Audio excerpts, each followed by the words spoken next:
بسم اللہ الرحمن الرحیم۔ کھول کے دیکھ چشم دل، آتا ہے لطف کیا نماز میں، ہر طرف آتا ہے نظر نور خدا نماز میں۔ میرے دوستو، میرے برخوردار، اٹھو اٹھ کر اللہ کے آگے گردنیں جھکا لو، نماز ادا کر لو، نوافل کی کثرت کر لو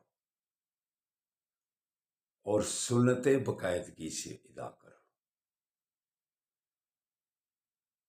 خاص طور پر کہتا ہوں عصر اور عشاء کی سنتیں، ان میں باقاعدگی کر لو اگر آپ نے موٹاپا کم کرنا ہے، پیٹ کم کرنا ہے۔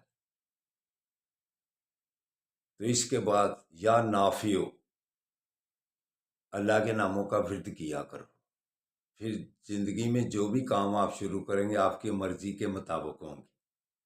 جو بھی اچھا کام شروع کریں گے انشاءاللہ تعالی وہ کامیابی کی طرف جائے گا۔ تو نماز آقا صلی اللہ علیہ وآلہ وسلم کی آنکھوں کی ٹھنڈک ہے۔ اگر نبی کریم صلی اللہ علیہ وآلہ وسلم سے محبت کرنی ہے، قیامت والے دن ان کے ساتھ رہنا ہے، تو پھر آنکھوں کی ٹھنڈک کو ادا کر لیا کرو۔ نبی کریم صلی اللہ علیہ وآلہ وسلم نے ارشاد فرمایا، مومنوں میں سب سے اچھا کون ہے؟ جس کے اخلاق اچھے ہوں۔ تو جو گفتگو کا انداز اچھے طریقے سے کرتا ہے، اپنی زبان کو قابو میں رکھتا ہے، اللہ کی مہربانی سے وہ صحت مند بھی رہے گا، تندرست اور توانا بھی رہے گا، اور بیماریوں سے بھی بچ جائے گا۔ تو میرے دوستوں، میرے برخورداروں، جب آپ دوسرے مسلمانوں سے گفتگو کرتے ہیں تو اس کی عزت و احترام کا خیال رکھا کریں، انشاءاللہ تعالی پھر سکون سے اور چین سے زندگی گزاریں گے۔ اخلاق سب سے بڑی چیز ہے۔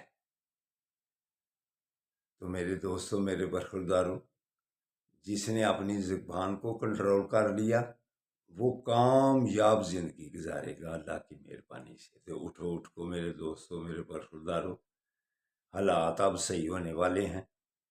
کل سپریم کورٹ کا فل اجلاس بھی ہوا ہے، تو اس میں بھی اچھے فیصلے ہوئے ہیں۔ اب سب مل کر انشاءاللہ تعالی پاکستان کو بہتری کی طرف لے جائیں گے۔ غریب عوام کے لیے جو کچھ بھی ہوگا وہ اچھا ہوگا۔ اشرافیہ کے چند لوگ اگر اپنی مرضی کے مطابق